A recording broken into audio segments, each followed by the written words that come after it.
Kapaskuhan, isa sa pinakamasayang araw sa buong isang taon.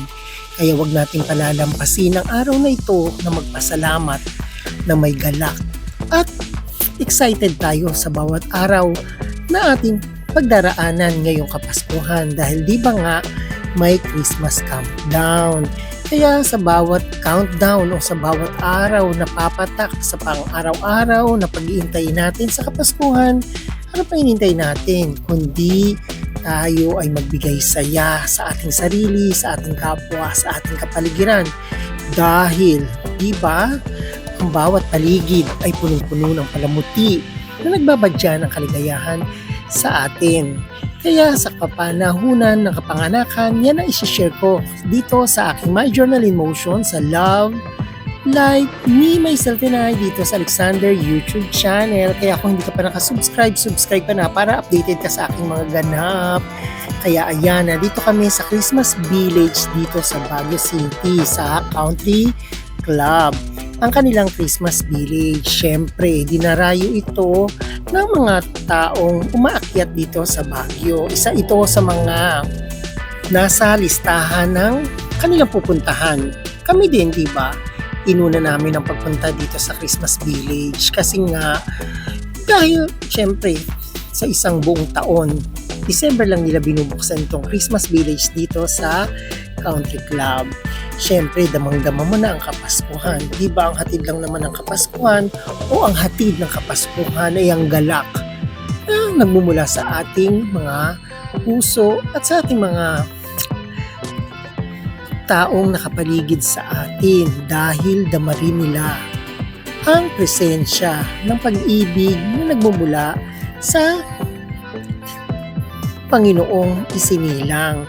Siyempre, sa December 25 ang kanyang kaarawan, kaya atin itong ipagdiwang. Siyempre, ang Kapaskuhan, huwag natin iaalis sa ating sarili ang kagalakan at ang pasasalamat na tayo ay biniyayaan ng ating poong may kapal ng isang sanggol na manunubos. Kasi yun naman talaga yung main objectives natin kung bakit tayo nagse-celebrate ng Kapaskuhan.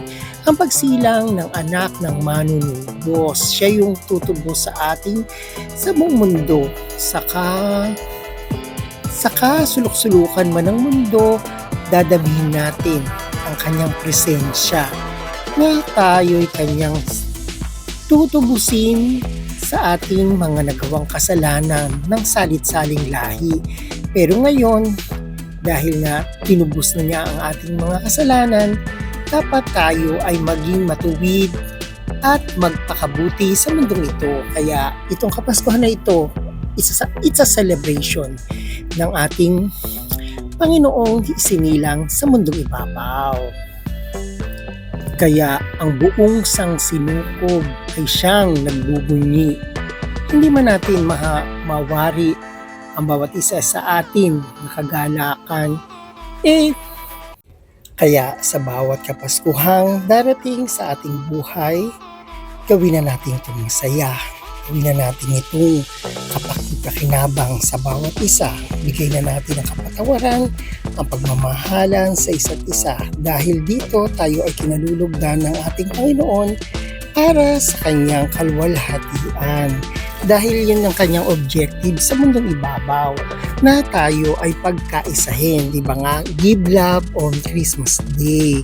Pagmamahal ang siyang mamutawi sa bawat isa sa atin. Pagmamahal, ibahagi sa bawat isa. Libre lang naman ito. Wala naman itong bayad. Kaya ibigay na natin sa isa't isa ang pagmamahalan, pagmamalasakitan at pag-uunawaan. Doon natin matatamo ang peace sa buong mundo na nagmumula dapat sa atin na ituluro syempre sa atin ng ating Panginoon na siyang isinilang dito para ipamudmod ang pagmamahal. Diba? Sa Panginoon nagmumula ang pagmamahal na dapat nasa atin ay isabuhay natin dito sa mundong ibabaw. Kaya ang pagmamahal ang siyang ating paigtingin sa bawat isa sa atin. Kasi wala namang masama kung tayo ay magmamahalan.